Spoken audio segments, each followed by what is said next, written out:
Bienvenue sur mon podcast Live from the Heart. Je m'appelle Anne-Claire Méret. Ça m'a pris des années de guérison, de thérapie et de coaching, mais j'ai finalement retrouvé le chemin de mon cœur, qui m'a mis sur la voie de la prospérité dans tous les domaines de ma vie. Aujourd'hui, je coach, j'enseigne, je crée des programmes, j'écris des livres, entre autres choses, et j'adore ça. Le monde se transforme à mesure que nous guérissons et que nous créons. Je sais que nous pouvons prospérer au niveau individuel aussi bien qu'au niveau collectif, si on retrouve le chemin du cœur. Nous sommes les initiateurs et initiatrices du nouveau monde. Alors on y va ? Si vous souhaitez créer depuis l'espace du cœur, vous êtes au bon endroit. Bonjour et bienvenue pour un nouvel épisode From the Heart. Aujourd'hui, j'ai le plaisir d'accueillir Fabrice Maravigna, qui a été mon tout premier invité et l'épisode vous avait beaucoup plu. Et nous nous étions promis avec Fabrice de continuer à explorer des sujets qui nous passionnent. Et cette fois-ci, nous avons décidé de vous parler d'argent. Merci beaucoup Fabrice d'avoir accepté un deuxième rendez-vous. Merci d'être là. Merci à toi Anne-Claire. Merci de m'avoir dans ton podcast. C'est un grand plaisir et un honneur. Je suis très contente. La dernière fois, tu étais à Bali et cette fois-ci, tu es aux États-Unis. C'est ça, on a bougé un petit peu entre-temps. On va faire des épisodes Fabrice autour du monde. Bah écoute, peut-être un podcast en soi. Alors aujourd'hui, peut-être qu'on va reposer le cadre pour les personnes qui n'ont pas écouté le premier épisode. Est-ce que tu veux bien nous dire qui tu es avec tes mots ? C'est une grande question, Anne-Claire, mais je pense que je suis un explorateur. Je suis quelqu'un qui essaie de me ressentir, qui essaie de ressentir la vie. Et voilà, j'utilise des outils et des méthodes du yoga à la méditation, au jeûne, à la détoxification. Donc, je fais pas mal d'expériences. Et dans mon cheminement, j'ai découvert la crypto-monnaie qui m'a aussi donné un grand coup de pouce dans mon développement personnel et les ressources auxquelles je peux avoir accès. Donc, mon idée, c'est d'explorer qu'est-ce que ça veut dire d'être un être humain, et puis notre potentiel, et avec une vision de créer, de manifester une vision qui me tient à cœur et qui est d'aider les gens à se réaliser et à se ressentir et à se soigner et à évoluer. Donc, je sais pas si ça répond à ta question, mais j'essaie de le mettre dans une petite capsule en 1 minute. Et voilà, je pense que c'est... Oui. Pour moi, c'est clair parce que je te connais. Je pense aussi que c'est clair que tu es multipassionné de plein de choses qui finalement vont très bien ensemble et ça va tout dans le même sens en fait. Tout va dans le sens de l'évolution humaine, du mieux-être des humains pour prendre la pleine responsabilité de qui on est dans toutes nos dimensions en fait, c'est ça. Absolument. Sovereignty, donc pour que les gens soient dans leur royaume intérieur, dans leur fortitude, c'est une valeur qui est très importante. Et comme tu l'as bien expliqué, je regarde la vie à travers certains filtres. Et donc l'évolution dans le bon sens de l'être humain et aussi le fulfillment, c'est-à-dire une richesse intérieure aussi, une richesse, une connexion à la vie, une connexion à la nature, une connexion à notre environnement. Tout ça, ça fait partie de cette expérience, de cette recherche. Ouais. Donc, t'as pas toujours vécu comme ça. D'ailleurs, tu l'as expliqué dans le premier épisode, que j'invite les gens à aller écouter ou réécouter. Tu nous expliquais que tu avais quitté la France, que tu étais parti en voyage, notamment en Australie, et puis finalement que tu avais atterri à Bali, où tu as vécu quelques temps. Et puis là, maintenant, tu es de nouveau en mouvement avec les États-Unis et d'autres pays que tu vas visiter. Et qu'au fur et à mesure de ton chemin, tu disais que tu t'étais rapproché de toi et de ta vérité. Est-ce que tu veux ajouter quelques mots là-dessus ? Écoute, Anne-Claire, je pense que pour moi, le voyage, c'est une très belle école de vie. Ça nous pousse en dehors de notre zone de confort. Ça nous force à être un petit peu mal à l'aise et à apprendre des choses nouvelles, comme un nouveau langage ou essayer de comprendre comment les gens vivent autour du monde. Parce que on est né dans une boîte, on est né en France dans un conditionnement qui est très spécifique. Et pour moi, le voyage, c'est une partie intégrale de l'expansion de la conscience. Donc, tu as raison, j'étais parti en 2007, j'avais quitté la France avec mon meilleur ami et j'avais voyagé pendant 3 ans. Après, je m'étais posé en Australie où j'ai vécu là-bas pendant 10 ans.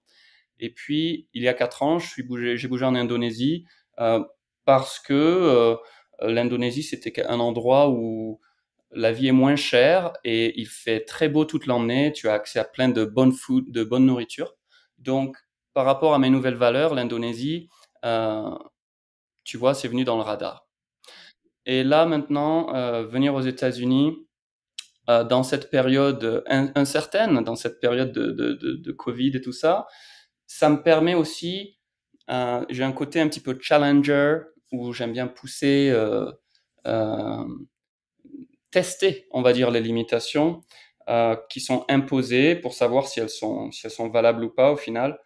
Et donc, voilà, on est venu aux États-Unis aussi pour démontrer à nos amis euh, de ne pas vivre dans la peur et d'être responsable dans nos actions, mais de ne pas vivre dans la peur et que peu importe ce qui se passe dans le monde, si toi, dans ton cœur et dans ton centre, tu es dans ton centre, tu peux tout accomplir dans ta vie.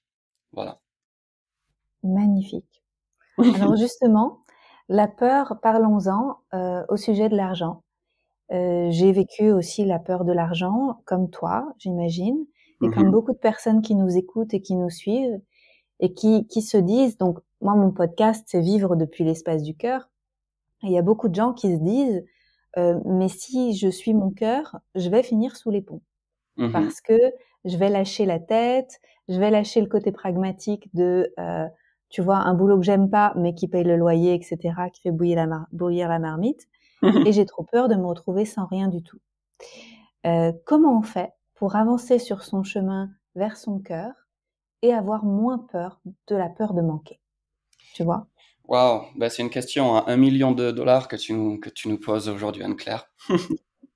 C'est la question. Et tu l'articules vraiment bien. Je l'ai vécu moi-même comme ça, c'est-à-dire que il y a des niveaux de conscience différents dans la vie et tant que nos finances ne sont pas suffisamment stables et solides, on vit dans une peur constante, la peur du lendemain, la peur de ne pas être à la hauteur, la peur de ne pas pouvoir faire face à nos responsabilités financières, surtout si on a des loyers ou on doit payer la maison, on doit payer pour nos enfants, pour toutes ces demandes extérieures.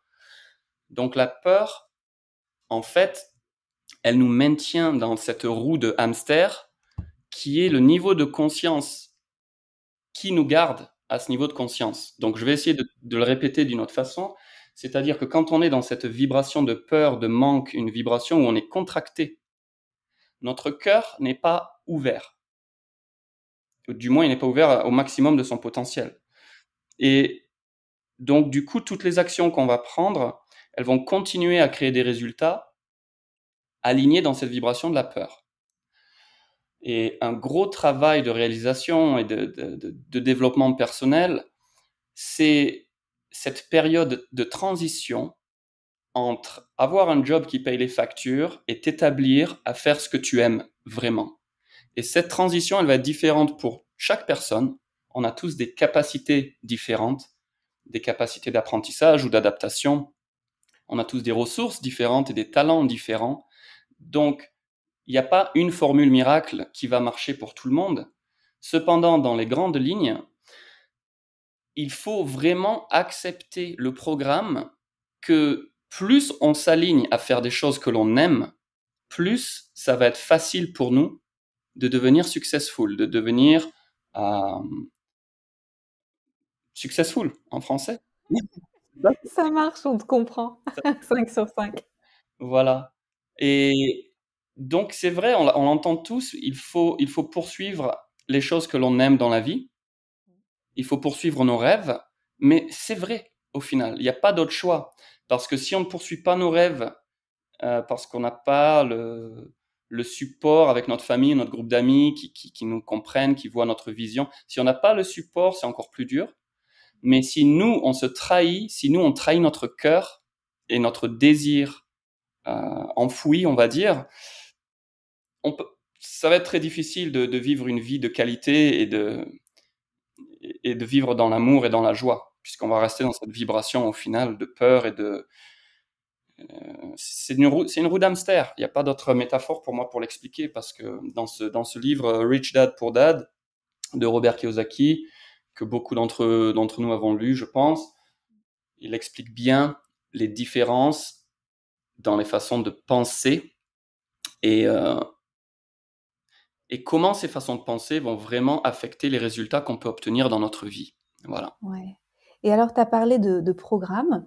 J'ai bien aimé, tu as dit quelque chose, il faut accepter le programme, que suivre son cœur, c'est là où on va devenir successful.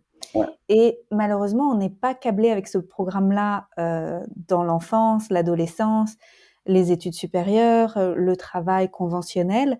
On est programmé avec d'autres programmes qui sont plutôt suppresse tes désirs profonds et accepte le système comme il est et rentre dans le système, et là, tu vas avoir de l'abondance. C'est vraiment finalement deux pensées qui sont très, très antagonistes. Comment on peut quitter le premier programme pour rentrer dans le deuxième? Bon, alors, déjà, d'imaginer que vivre dans son cœur, c'est la joie 24/24 et qu'on n'a plus de soucis, c'est pas une vérité. Et j'aimerais nettoyer ça direct, parce que, on va dire par exemple, quelqu'un voudrait travailler avec des chevaux. Cette personne aime les chevaux, mais il travaille dans une banque de 9h à 5h. Et les parents disent, bon, mon fils il travaille à la banque, c'est super, il est dans la finance. Et cette personne, elle a déjà peur de dire à leurs parents, je veux travailler avec les chevaux. Tu vois, travailler avec les chevaux, il y a un moment où il va falloir les nourrir, les nettoyer, leurs crottins, machin, tu vois. Donc, dans n'importe quel travail qu'on va choisir, il y aura des moments difficiles, mais vu qu'on fait ce qu'on aime le plus, ça va être beaucoup plus facile de poursuivre ce travail. Alors que si on fait quelque chose que l'on n'aime pas à la base et que les difficultés s'accumulent, là, ça devient très dur mentalement, physiquement. Donc, ta question, elle était vraiment en relation avec comment on transitionne de la matrice à vivre avec le cœur, c'est ça? Ben déjà, c'est une question de prise de conscience au début, de comprendre qu'on ne vit pas une vie honnête et authentique avec notre désir profond. Donc déjà, de le voir et de le reconnaître et de l'admettre. Puisque le plus dur, c'est quand les gens gagnent bien leur vie et qu'ils font un travail qu'ils n'aiment pas. Ça, c'est encore plus dur, parce qu'ils ont cette sécurité financière et ils font suffisamment d'argent pour vivre, mais ne se sentent pas remplis dans leur cœur, ils ne se sentent pas dans la joie, ils sentent pas qu'ils vivent leur propos, leur rôle que leur âme a choisi, si tu veux, dans cette incarnation. Donc c'est une vie qui est assez mentale, et il n'y a pas de ressenti sur le plan physique, il n'y a pas de sentiment de joie et de bonheur, tu vois, donc c'est assez sec comme façon de vivre la vie, c'est assez déconnecté, on va dire. Donc pour moi, ce que j'ai trouvé, c'est que il faut explorer. Il faut explorer la vie jusqu'à ce que tu trouves quelque chose que tu aimes faire. Ça, c'est très important. Et quand tu as identifié ce que tu aimes faire, il faut t'entourer de coachs, de mentors ou de gens qui ont déjà accompli cette transition, ou des gens qui vivent déjà le mode de vie que tu choisis ou qui t'inspirent.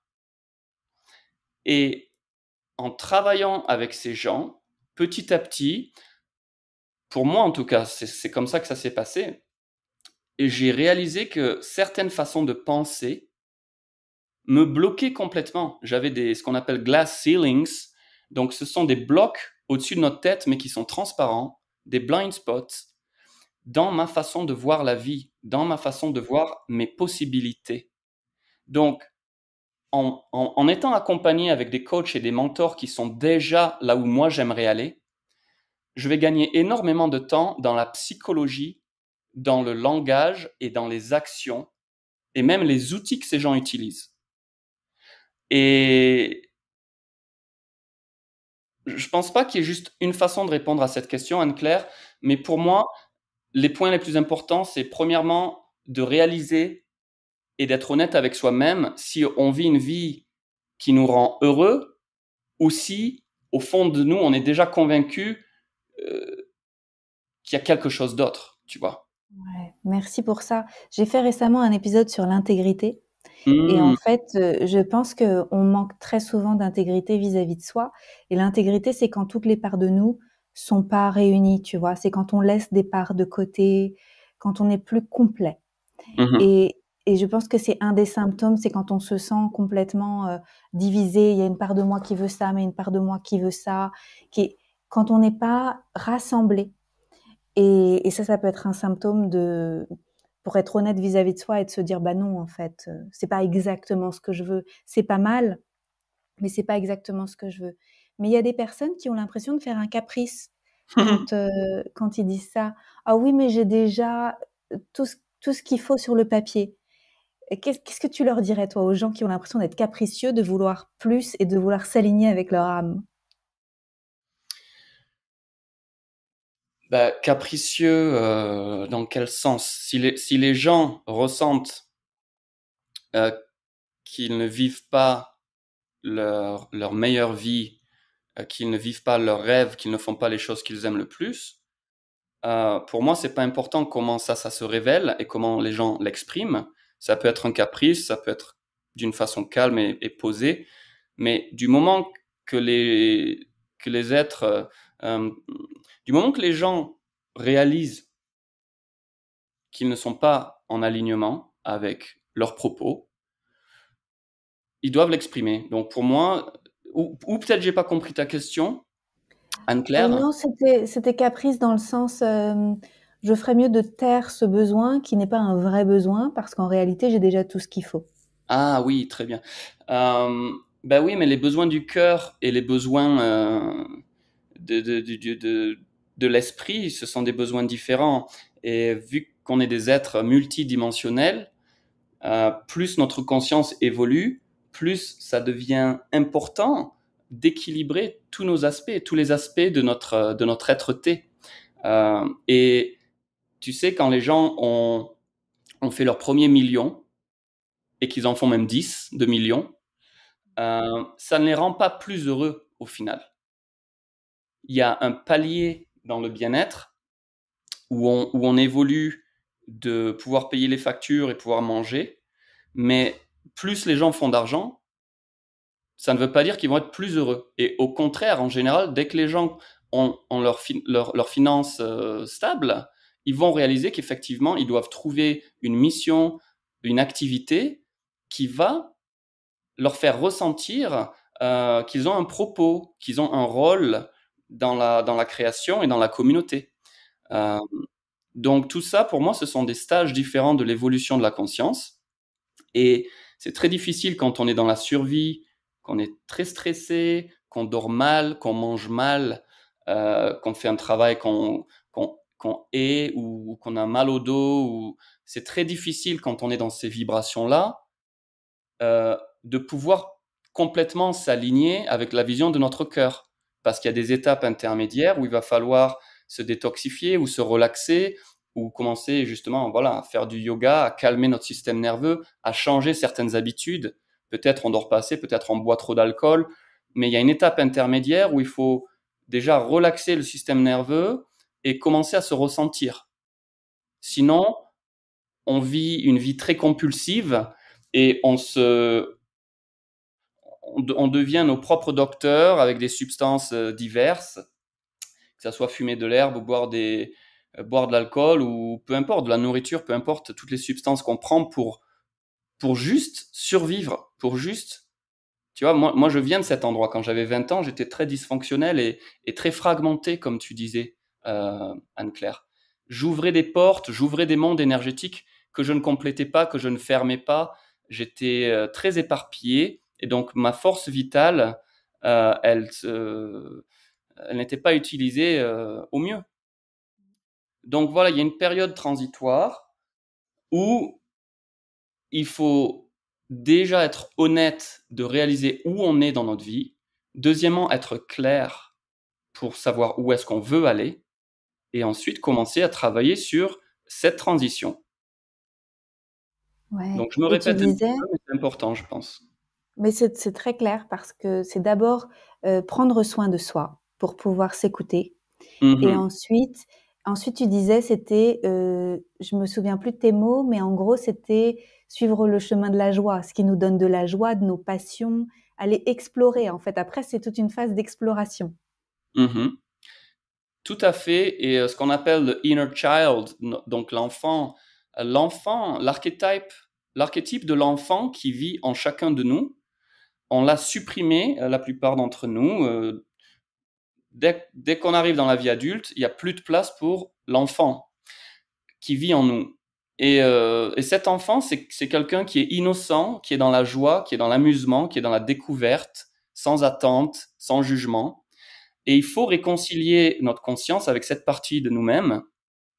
Euh, il faut ramener toutes ces dimensions, tous ces archétypes, il faut les ramener dans notre centre. Ça fait partie du travail de l'actualisation, du travail de l'éveil, de la conscience. C'est de réaliser qu'on est des êtres multidimensionnels.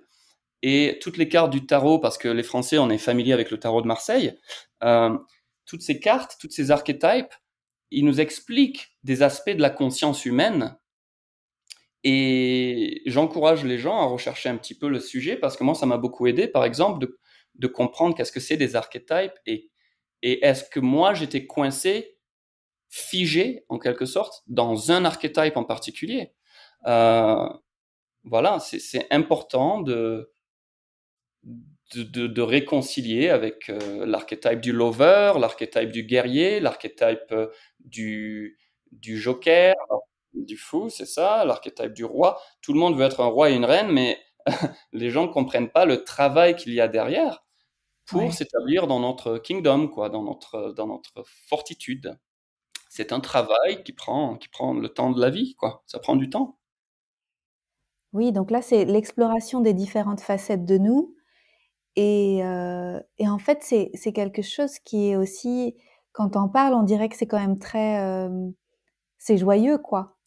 Tu vois, il y a quelque chose qui a l'air hyper naturel, que, en fait, qu'on devrait apprendre à l'école, mais qu'on nous apprend pas du tout. C'est ça, ou c'est même qu'on l'avait déjà quand on était enfant, mais l'école et l'école de la vie en général, on est supprimé. On peut pas rire quand on va à l'église, on peut pas rire quand on va en classe, on peut pas. Il y a toutes ces règles qui vont en fait nous éduquer à supprimer justement cet aspect. Et bon, pour fonctionner dans une société, c'est évident qu'il faut avoir des règles et qu'on puisse vivre en communauté. Mais c'est vrai qu'il y a un travail de réapprentissage pour sortir justement de cet archétype où on est trop sérieux, où la vie devient juste des responsabilités, des problèmes et être sérieux tout le temps. Et tu as raison dans la façon dont tu l'emmènes. Il faut trouver notre accès à la joie, peu importe à quoi ça ressemble. C'est assez personnel au final ce qui nous amuse, euh, ce qui nous amène de la joie. Et il faut être vraiment proactif pour explorer tout ça. Moi, la danse, par exemple, ecstatic dance et tout ça, ce sont des outils qui m'ont beaucoup aidé à me ressentir et à sortir un petit peu de mon sérieux, de bouger le corps, le mouvement, le sport, la danse, les choses où tu engages avec des amis, avec une communauté, tout ça, ça m'a beaucoup aidé à sortir un petit peu de, tu sais, la belle voiture, euh, les costards, cravates, les montres, cette idée qu'un statut social nous donnait une identité en fait. Il faut Ouais. sortir de ces programmes parce que encore une fois, c'est ça, cette transition de la matrice à ta vie libre, c'est d'identifier les programmes qui nous contrôlent et d'installer des nouveaux programmes qui sont plus adaptés à la personne que l'on veut devenir. Voilà. Et alors, ça, j'entends.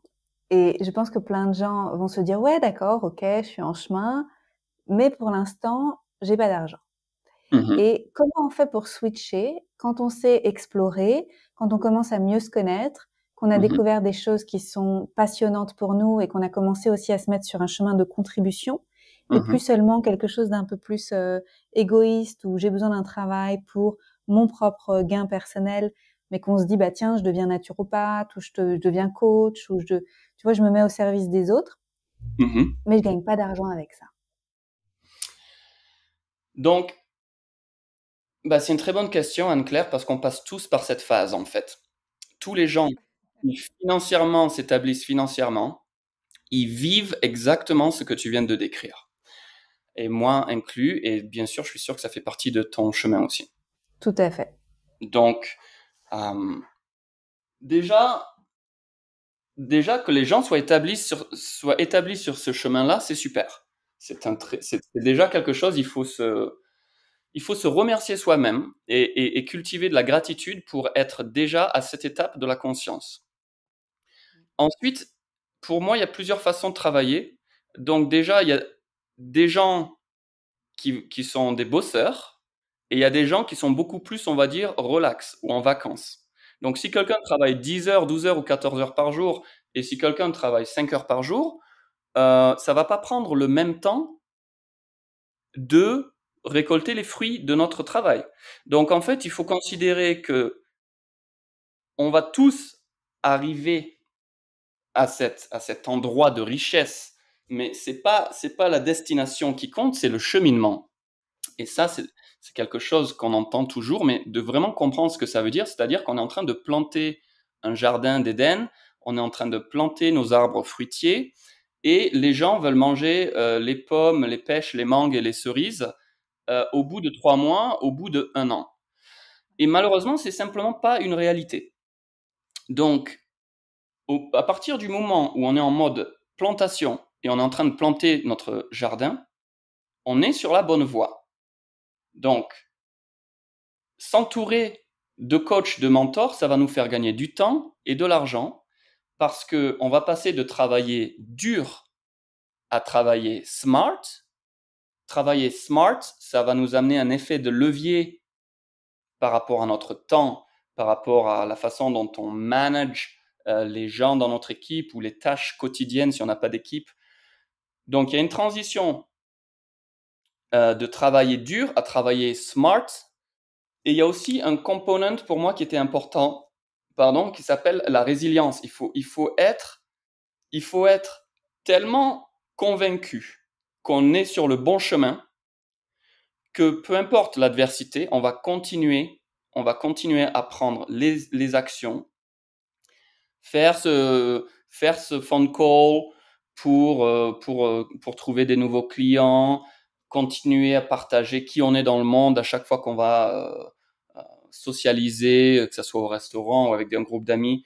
Donc, il faut vraiment s'établir dans notre nouveau rôle. Si je suis un naturopathe qui aide les gens, peu importe l'adversité, il faut continuer à cultiver cette vision et s'entourer. Pour moi, s'entourer des gens,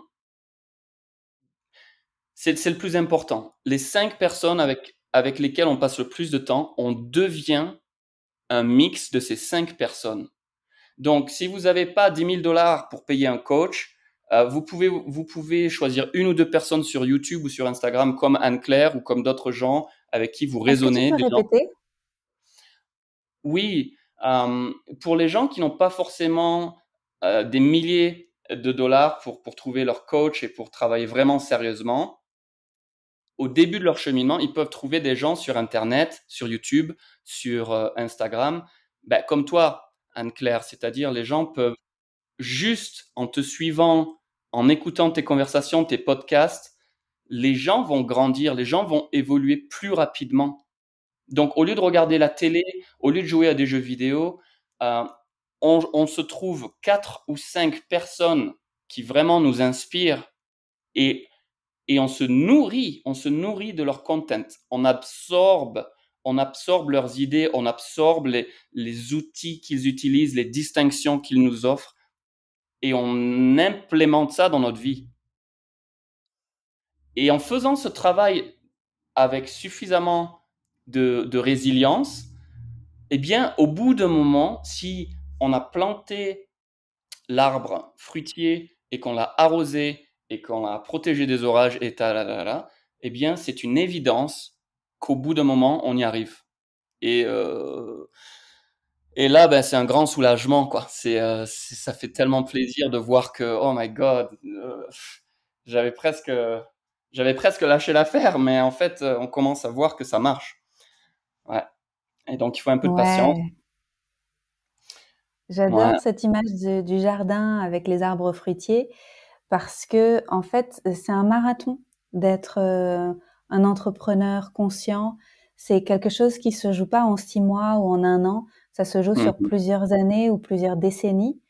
Et Mhm. c'est vraiment ce que tu dis, c'est oser créer sa chance, rien lâcher en fait, être toujours en chemin et avoir une confiance qu'à un moment, ça va s'ouvrir en fait, le ciel va se dégager et l'abondance va arriver. C'est Mhm. si on travaille sur soi, c'est inévitable. Je pense que 100% des gens qui réussissent, enfin, pour moi, ils le diront tous, c'est la persévérance. C'est pas arrivé dans la nuit. Il y a plein de gens qui croient que ça arrive dans la nuit, le succès, mais ça arrive jamais dans la nuit. C'est le fruit de tout le travail que les gens ont fait sur eux. Mais tu as tout à fait raison. Et une pièce vraiment importante à prendre en considération, c'est de voir que c'est notre vie. On vient dans cette incarnation, on choisit euh, notre famille, le pays dans lequel on est né, le corps dans lequel on est né. On est né dans l'amnésie, donc on ne se souvient pas de ça, mais c'est notre vie, c'est notre moment sur cette planète, et c'est à nous et personne d'autre de nous créer, de nous découvrir et de nous réaliser. Il n'y a personne qui va venir pour nous sauver et il n'y a personne qui va faire ce travail-là pour nous. Donc, c'est où on se prend en charge et on a un jeu et on a une vision et on a un objectif, ou si on n'est pas dans cette psychologie, on va dire, quelqu'un d'autre aura un plan pour nous et très souvent, ça sera ben justement quelqu'un qui va nous offrir un job. Mais ça va. Et c'est pour ça que le monde est comme il est. C'est tellement difficile d'être un vrai leader et de vivre une vie consciente et de poursuivre tes rêves qu'il y a une espèce d'équilibre naturel. Je n'ai pas les nombres exacts, mais j'ai l'impression qu'il y a 10% de gens qui créent et 90% de gens qui consomment. Tu vois? Et donc, si on ne crée pas notre propre vie nous-mêmes, eh bien, il faut l'accepter. Il faut pas se plaindre. Il faut accepter. Il y a des gens qui ont un petit boulot super sympa, ils sont contents et tout le monde n'est pas forcément un leader, un entrepreneur. Il faut arrêter de se mettre la pression si c'est pas notre nature, si c'est pas notre vraie personnalité. Mais voilà, quand on réalise qu'il y a personne qui vient pour nous sauver, c'est à nous de nous créer. Ouais. Et Ouais. comment on change notre mindset vis-à-vis de l'abondance, vis-à-vis de l'argent? Quels sont pour toi les trucs qui t'ont le plus aidé, tu vois, personnellement, Mhm. pour transformer ta relation à l'argent? Mhm. Parce que t'es pas né avec une cuillère en argent dans la bouche. Ben, pas du tout Anne-Claire. Et ta question, elle est vraiment super parce que là, tu amènes une distinction énorme à ton audience aujourd'hui. C'est de comprendre que la façon de penser que l'on a va créer nos choix, nos opportunités et notre réalité. Et donc, moi, je suis né dans une famille tout à fait modeste. Mon père, c'était un bosseur acharné. Ma mère, elle nous a élevés avec ma sœur. Donc, pendant des années, on avait un budget sur la bouffe, sur les habits. Je n'étais pas habillé à la mode, nanana, tu vois. Bon, après, j'avais un toit, j'avais des écoles, tu vois, j'étais pas à plaindre non plus. Mais je suis pas né dans l'abondance financière. Mes parents étaient souvent, sinon même tout le temps, stressés. Stressés de payer des factures, de payer des taxes. C'était donc j'ai grandi dans un environnement où énormément de conversations par rapport à l'argent, c'était du stress, c'était des disputes, c'était de la tension, c'était de la peur. Et j'étais pas conscient. En tant qu'enfant, j'étais pas conscient que mes parents étaient en train de me programmer. Mais c'est exactement ce qui se passe. Donc, j'ai dû réaliser à un moment que ma relation à l'argent était négative. Et ça, on peut le découvrir de façon assez simple à travers certains workshops, à certains ateliers, mais aussi à travers certaines conversations. Donc, quand on s'entend parler des riches, des salles riches, du fric, dans le langage que les gens utilisent, en fait, on va pouvoir réaliser où ils sont dans leur relation avec l'argent.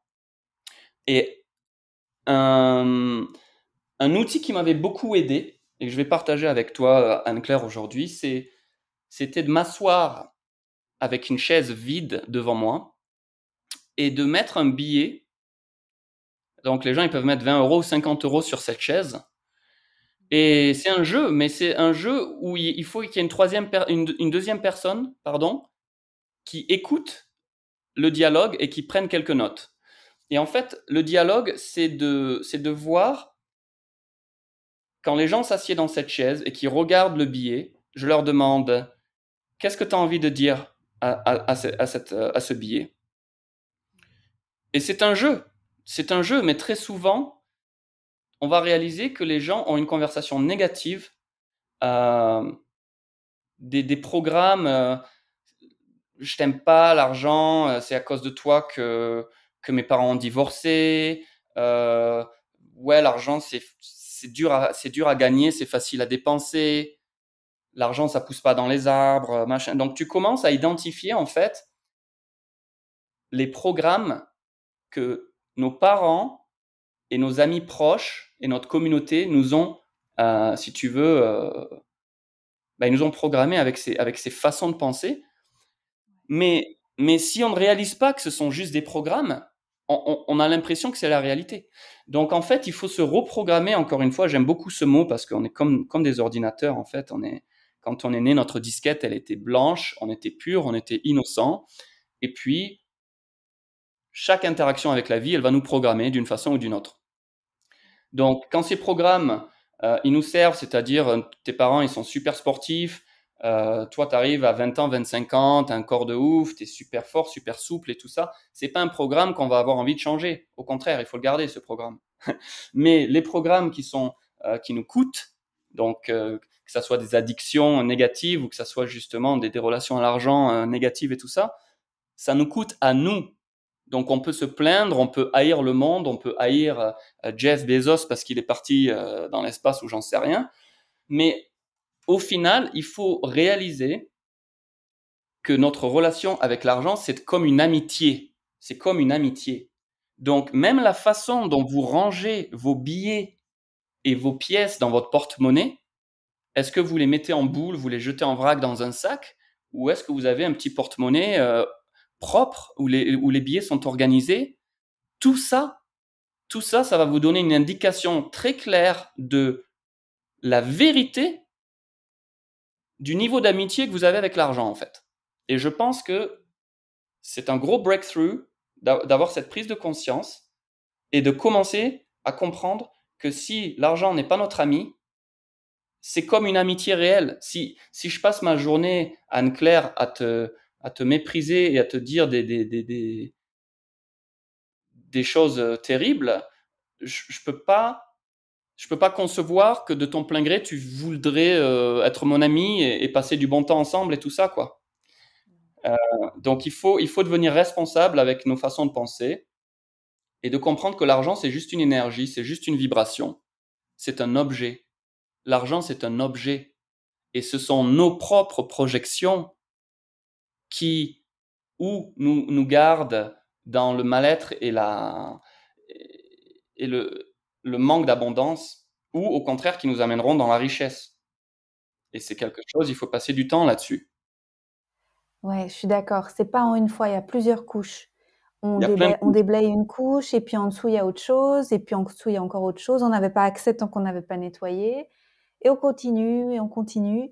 Et j'aime beaucoup ce que tu as dit parce que dans notre communauté de personnes conscientes, tu sais, santé naturelle, etc., il y a beaucoup de gens qui sont fâchés avec l'argent parce qu'ils pensent que le capitalisme, c'est mal, que c'est à la source des douleurs de ce monde, etc.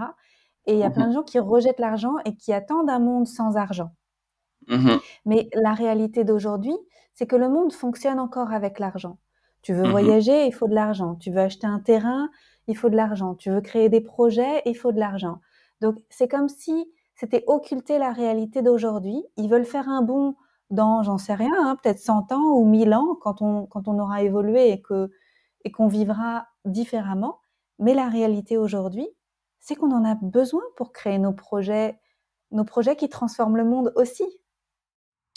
C'est tellement bien articulé, Anne-Claire. Et figure-toi qu'il y a 6 ans, j'étais dans la détoxification avancée, la régénération cellulaire, et j'avais ma propre pratique de médecine naturelle, on va dire. Et pendant les 6 premiers mois, ça me dérangeait énormément d'être payé.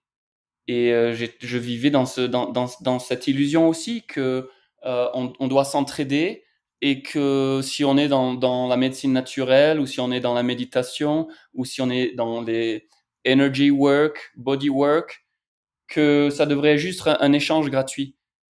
Et c'est mes mentors qui m'ont remis à l'heure en fait, parce qu'il y a une réalité ici, il y a une délusion. Euh, et c'est un mal-être qu'on a nous avec l'argent parce que encore une fois, si notre propos, si notre vision, c'est d'aider les gens et de leur rendre un service, euh, plus on se manifeste financièrement, plus on devient abondant dans notre, oui, avec l'argent, plus on va pouvoir créer dans le monde 3D des centres de retraite, des choses qui vont aider de plus en plus de gens. Donc en fait, c'est vraiment une illusion grotesque d'être mal à l'aise à demander de l'argent pour nos services parce que tout est un échange d'énergie. Peu importe si on utilise notre temps pour travailler à McDonald's ou sur un chantier et qu'on travaille 10 heures, c'est un échange d'énergie et on est payé pour ça. Et moi, ce que j'ai compris, c'est qu'en fait, les énergéticiens, les naturopathes, les gens qui travaillent justement avec les énergies plus subtiles et avec des énergies de conscience plus élevées, c'est en fait des gens qui devraient être payés plus parce qu'ils Ouais. ils se sont développés dans une niche euh, qui a beaucoup de valeur pour les gens. De passer 1 heure avec des gens qui sont beaucoup plus évolués dans la conscience, ça n'a pas de prix en fait. Tu vois? Et quand j'ai résolu ce battle intérieur, putain, j'arrive pas à parler aujourd'hui, je suis désolé. From Colorado, Fabrice, today. Ouais, bah là, je suis en mode américain. Mais voilà, quand on a résolu cette histoire, que parce qu'on est, quand on est quelqu'un qui travaille dans le soin, dans l'énergie, il faut être payé. On rend un service énorme à ces gens. Et ça, de l'accepter, c'est le début de la richesse aussi. Mais je n'ai pas l'impression d'avoir bien expliqué ce que je voulais amener, mais je l'ai vécu aussi, ce problème que tu mentionnes, et seulement pour réaliser que c'était encore une autre illusion et c'est une distraction et c'est une illusion parce que comme tu le dis très bien, on a besoin d'argent pour vivre dans le monde. Et si les gens, vous avez trop d'argent, vous pouvez le donner. Donc, il n'y a pas de problème d'avoir trop d'argent, on n'a pas de problème, en fait. Mais de ne pas avoir assez d'argent, ça, c'est un vrai problème. Et la vie est très dure quand on n'a pas assez d'argent. Et aussi, quand on a assez d'argent, on peut contribuer gracieusement, gratuitement, et faire des vidéos gratuites, faire des programmes gratuits pour aider le monde, parce qu'on n'est pas stressé de compter notre temps et de se dire, oh là là, faut que je fasse attention parce que mon taux horaire, etc., j'ai pas le temps de donner du temps gratuit, etc. À partir d'un certain seuil, on se dit, bah, j'ai gagné assez, maintenant je vais faire des trucs gratuits pour le monde. Allez, on y va. Et finalement, on aura beaucoup plus aidé comme ça, plutôt qu'en évitant de se faire payer aussi. Mais absolument, absolument, Anne-Claire. Et d'ailleurs, tu es un exemple vivant de ce que tu partages. Moi, je sais que tu m'as déjà fait des dons pour ma vision, pour m'aider à avancer sur mon cheminement. Et c'est beau parce que on n'a pas besoin d'attendre d'avoir 1 million dans le compte pour donner de l'argent. C'est une illusion. Il faut prendre Mm. l'habitude, même quand on n'a que 1000 euros dans le compte, si quelqu'un a besoin de 100 euros, ou 50 euros, il faut prendre l'habitude de partager et de le donner gracieusement, si ça en vaut la peine, bien sûr, mais et au moment d'échanger ce billet, au moment de donner cet argent, de vraiment observer et ressentir si on est contracté, si on a peur de perdre quelque chose, si on a peur de ne pas avoir assez, ou si au contraire notre cœur s'ouvre et on se dit waouh, cette personne est magnifique, ils ont vraiment un beau projet qui est aligné avec mes valeurs et je vais les aider à se construire et je sais que dans le futur ils m'aideront aussi à me construire et on évolue dans une conscience qui est vraiment la co-création, là où tout le monde veut être. Mais quand on est dans la survie, on ne peut pas être dans la co-création. Et cette transition est vraiment difficile, comme tu le disais. Donc, ouais, c'est vraiment beau que tu fasses ce podcast aujourd'hui parce que je sais que ce sont des conversations qu'on va pas entendre autour de la table de dîner ou quand on sort avec nos amis boire un verre. Ça, c'est des conversations et des distinctions pour les gens qui se cherchent, pour les gens qui font travail sur eux-mêmes. Et c'est beau d'échanger ces clés. Ouais. Et j'aime beaucoup ce que tu as dit sur la circulation. Je pense que l'argent, il aime circuler. L'argent, il est vivant, il est fluide, il aime être échangé, il aime être investi, partagé. Je pense que éviter la stagnation, mais d'ailleurs, c'est comme en santé, hein. En santé aussi, il faut éviter que ça stagne. Et ben, c'est la même chose si on veut être en santé avec l'argent. Il faut avoir le courage d'investir dans des mentors, des programmes, investir dans des projets qui nous tiennent à cœur, etc. Faut que ça circule, en fait. Faut qu'il y ait de la vie. Bah, tu as tout à fait raison. C'est comme l'eau. C'est comme l'eau, c'est comme la vie. Il y a tout qui doit circuler, mais quand on est dans la survie, la seule habitude qu'on a compris, c'est de serrer notre main très fort sur le peu qu'on a. Et du coup, l'argent, il suffoque. L'argent, il veut bouger, il veut jouer, il veut travailler, il veut grandir, il veut grossir. C'est une énergie vivante, et tu l'as très bien décrit. C'est pour ça qu'il faut changer notre perception où l'argent, c'est juste un objet matériel, et de comprendre que si c'est une énergie, comment jouer et qu'est-ce qu'il veut faire, mon argent? Qu'est-ce qu'il veut faire?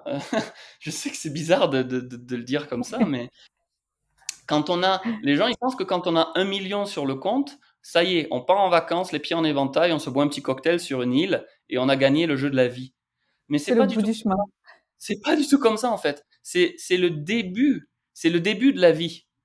Et ça nous demande d'ailleurs de devenir de plus en plus responsables, de plus en plus organisés, de plus en plus généreux et philanthropistes, philanthrope, comme tu le disais. C'est une évolution constante, en fait.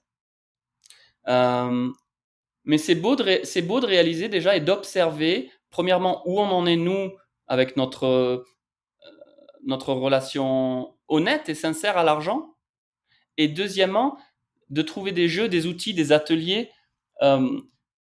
qui nous aident à développer ce muscle où on va être vraiment attentif au moment où on fait nos échanges monétaires. Même quand je vais au supermarché, si par exemple j'achète, j'en sais rien, peu importe ce que j'achète au supermarché ou au marché de frais du week-end et tout ça, à chaque fois que je paye quelqu'un, à chaque fois que je fais une transaction, j'essaie de prendre 2 ou 3 secondes, de prendre une respiration profonde et de ressentir de la gratitude, de ressentir de la joie.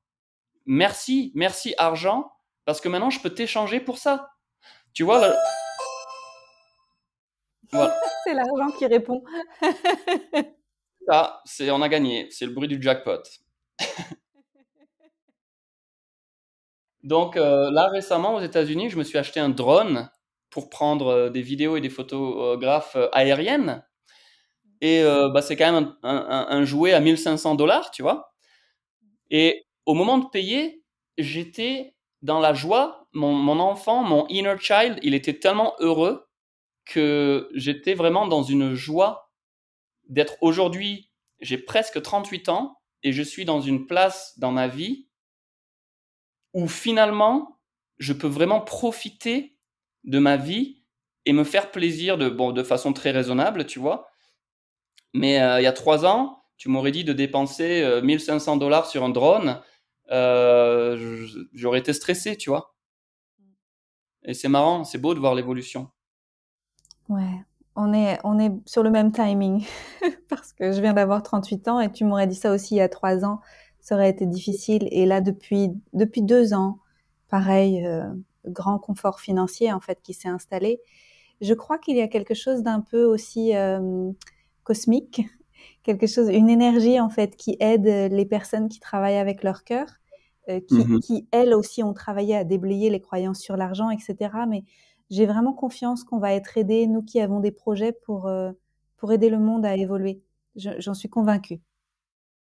Mais encore une fois, Anne-Claire, merci pour être cet exemple vivant toi-même. Tu es une émanation de la conscience qui est vraiment magnifique et tu es une des personnes que je connais dans ma vie qui est le plus dans ton cœur. Vraiment. Et je sais que bon, c'est aussi ton message avec ton audience et tout ça, mais euh, you are embodying this. C'est-à-dire, tu es vraiment tes mots. Tu marches ce que tu enseignes aux gens.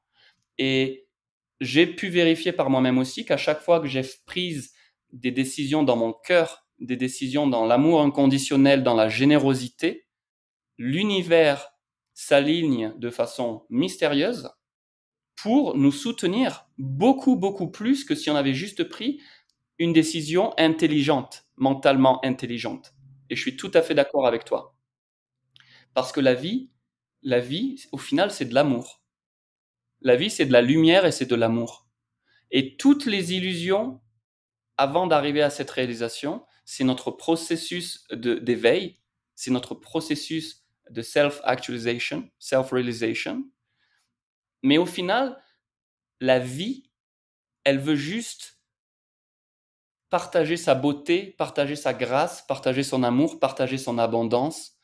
Et, et pour tous ceux d'entre nous qui s'établissent et qui cristallisent cette vibration dans notre cœur, c'est une évidence que la vie devient vraiment magique et, et mystérieuse parce qu'on n'a pas toutes les réponses. Il faut vraiment l'accepter.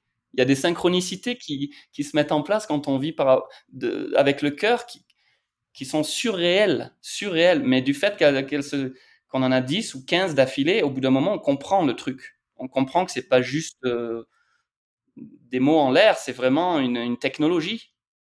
Ouais, ouais, c'est extraordinaire. Tu sais, il y a quelques années, je me disais, un jour, je construirai un centre et puis j'aurai des investisseurs, tu vois. Et puis depuis l'année dernière, je me dis, ben en fait, c'est moi mon investisseur. C'est tout le cœur, tout l'amour que j'ai mis dans mon travail qui commence à payer et qui va me permettre d'avoir accès à la prochaine marche et puis la marche d'après, etc. Mais c'est en fait, on construit sur qui on est devenu et c'est super beau. Et j'ai très hâte de voir ce que tu vas créer et ce que je vais créer. Et je suis sûre que dans les années qui viennent, on va être très nombreux à faire ce qu'on fait et ça va devenir mainstream, tu sais, ça va devenir évident. Bien sûr, je pense aussi qu'on va se réorganiser en communauté un petit peu plus petite dans le futur et que cette idée de centraliser tout, de globalisation, c'est trop extrême. Et la vie, elle va nous ramener dans un état d'harmonie où on peut vivre avec notre environnement en harmonie, que ce soit la nature, mais aussi les gens. À quoi ça sert d'avoir 10 000 5 000 amis sur Facebook si on parle à 30 personnes et qu'on connaît 30 personnes? Encore Clairement. une fois, ce sont des illusions mentales qui doivent être réalisées et on finit par s'entourer des gens qui ont les mêmes valeurs. Euh, Ça, c'est pas nouveau. Les gens, ils se sont toujours associés par leurs valeurs et leurs croyances. Mais euh, c'est vrai que au fur et à mesure qu'on s'éveille et qu'on devient la meilleure version de nous-mêmes, on va attirer les gens qui sont dans la même vibration. Et mes potes que j'ai laissés derrière il y a 15 ans, qui continuent à jouer au poker, à boire, à fumer de la weed le week-end et à regarder la télé, tout ça, il n'y a aucun jugement. C'est des gens que j'aime et que j'ai grandi avec. Et en même temps, je peux voir que on se parle plus autant ou souvent même parce qu'on vit dans des mondes différents. On a des valeurs complètement différentes. On, on lit des livres différents. On fait des choses différemment. Et c'est vraiment, ça me ramène au self-love et self-worth, Anne-Claire, parce que plus on prend soin de soi, c'est-à-dire à travers comment on mange, le sport qu'on fait, quel genre de matériel avec quoi on se nourrit, avec quel genre de livres, quel genre de documentaires, qu'est-ce que c'est en fait avec quoi on se nourrit, c'est très important. C'est ça qui va déterminer qui c'est qu'on devient, qui est-ce qu'on devient. Voilà. Donc c'est une grosse, grosse prise de conscience on est des petits dieux dans une école d'apprentissage en fait. On est venu sur cette planète pour être des créateurs et pour créer des jeux, des visions, des centres, des communautés, des objets, de l'art, de la musique. On est venu ici pour créer, on est venu ici pour s'exprimer. Et c'est ça qui va nous remplir d'amour et de bien-être et de satisfaction. C'est quand on arrive finalement à s'établir dans notre essence créatrice. Et ça c'est le fruit de ceux qui auront planté les arbres et leur jardin potager et qui auront fait le travail, qui auront été patients et disciplinés. Et ça, c'est un fruit qui n'a pas de prix au final. Délicieux. Délicieux. Et ta vision, Anne-Claire, tu la partages souvent avec ton audience ou est-ce que je peux te poser cette question c'est quoi bah, à quoi ça ressemble quelle est la vision qui vraiment t'inspire dans ton cœur? Qu'est-ce que c'est que tu veux manifester dans Dans les les années qui 3 viennent? ou 7 prochaines années, on va dire, ouais, qu'est-ce Ouais. que c'est qui Alors, fait je battre? désire créer un espace de vie qui serait. Alors moi, je suis un peu sauvage au quotidien, avoir un espace privé avec ma maison, et puis à Mhm. distance à pied, j'aimerais avoir des espaces collectifs avec des Ouais, personnes où on s'est choisi en fait. ouais. Voilà, on s'est choisi parce qu'on s'aime en fait, parce qu'on a envie de partager peut-être l'éducation des enfants. Alors moi, j'ai pas d'enfants et puis j'en veux pas, mais j'aimerais beaucoup aider les autres à élever leurs enfants, tu vois. Et puis un espace partagé où on fait pousser nos fruits, nos légumes, et aussi un centre de soins où les gens viennent travailler sur leur guérison, leur ouverture du cœur, et puis repartir avec des outils qui leur redonnent de la puissance personnelle pour que quand ils rentrent chez eux, ben ils sentent qu'ils sont capables de prendre soin d'eux. Et ça, c'est voilà, ça fait des années que j'ai cette vision dans mon cœur, et Mhm. je sais qu'elle est là, tu vois, elle est à portée de main, ça va arriver. C'est la question de choisir où, et puis Mhm. de que ce soit le bon timing avec les personnes autour, et c'est ça qui va arriver. Où, quand et avec qui? C'est clair. Écoute, moi, quand je t'entends parler, j'ai quand même l'impression que il y a une grande possibilité qu'on va se retrouver sur ce chemin ensemble, puisqu'on a des visions tellement similaires. Et aussi, ton modèle de communication est vraiment extraordinaire. J'ai vraiment beaucoup de chance. J'apprends beaucoup dans la façon dont tu parles. Et je pense que tu as vraiment beaucoup de clés pour les gens. Ta communication est vraiment impeccable, Anne-Claire. Et pour moi, j'ai vraiment l'impression qu'on va pouvoir co-créer quelque chose à un moment, ensemble. Justement, je mets l'invitation dans ton podcast, je plante la graine, mais on a tellement de valeurs Merci. similaires. Ouais, Tout ce que tu as décrit, c'est une vision qui m'ouvre le cœur, je me dis, waouh, mais oui, mais c'est clair, c'est là où on va, c'est là où on ouais. va. C'est Et là toi, où on va. tu vas au Costa Rica Ouais. dans le mois prochain. Mm. Tu vas regarder pour construire là-bas peut-être, ou tu vas prendre. Ouais, d'abord les vacances, et puis après, petit à petit, explorer différentes régions, et puis aller voir. C'est la première fois, donc il faut que je sente la terre, que je vois Mhm, si je me sens la bienvenue pour créer quelque chose là. C'est mhm, voilà, c'est co-créer avec le pays aussi. C'est pas arriver mhm. comme une colonisatrice, tu vois. Aller voir si Ouais, je me sens chez moi en fait. C'est ouais, Mais déjà, enfin moi je sais que c'est les tropiques de toute façon, c'est l'environnement, tu sais, la chaleur, l'humidité, la pluie, le ouais. soleil, c'est mon environnement. Bah écoute, Bali, c'est aussi très cool, comme tu sais. Moi, ça fait 4 ans que j'y vis et je pense que c'est là où je vais poser ce centre, cette vision. Et, Ouais. mais en ce moment, on attend. On attend, on est patient aussi. Il faut être patient aussi. Des fois, les portes s'ouvrent, des fois les portes se ferment momentanément et ça nous donne le temps de faire d'autres choses. Voilà, plus de méditation, plus de détox. Oui. Et la vie est intelligente parce que, tu sais, il y a 2 ans, j'avais prévu mes projets en Thaïlande.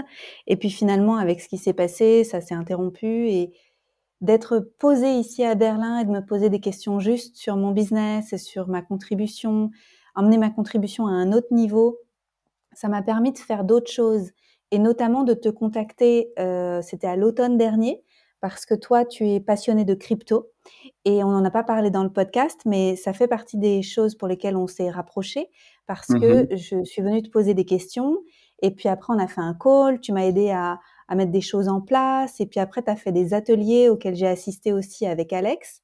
Et en Mhm. ce moment, il y a plus d'ateliers, mais vraisemblablement tu vas reproposer des choses en crypto dans les mois qui viennent. Mhm. Et moi, je voudrais te dire un grand merci parce que c'est hyper intéressant de voir qu'il y a des solutions qui se mettent en place et que très certainement les systèmes financiers conventionnels vont se casser la gueule dans les années qui viennent. Il va se passer des Mhm. trucs et il y a déjà des choses qui existent en parallèle qui sont en train d'émerger très fort. Et moi, j'avais peur de ces choses-là. J'avais une image négative et tout ça. Et grâce à toi, tu as fait tomber des croyances que j'avais et ça m'a permis de commencer à me mettre dedans petit à petit. Donc, gratitude pour ça. Tu vois, la vie est maligne parce elle m'a Ouais, mis sur ton chemin pour comprendre tout ça. ouais. Bah, merci Anne-Claire. Et c'est marrant parce que c'est encore une fois, ce sont des niveaux de conscience. Donc, à un certain niveau de conscience, on ne peut pas comprendre le monde de la crypto-monnaie parce que c'est trop puissant et c'est trop de conscience compressée. Donc, au fur et à mesure qu'on évolue et qu'on enlève des barrières, comme on en a parlé dans ton podcast aujourd'hui, on va créer de l'espace dans notre verre. Et du coup, il y a une énergie nouvelle qui peut venir. Et c'est là où on peut découvrir des choses et des outils et des choses qu'on ne connaissait pas du tout euh, pour justement nous aider à nous manifester. Donc, il y a 15 ans, il fallait que je travaille 80 heures par semaine pour faire mon argent.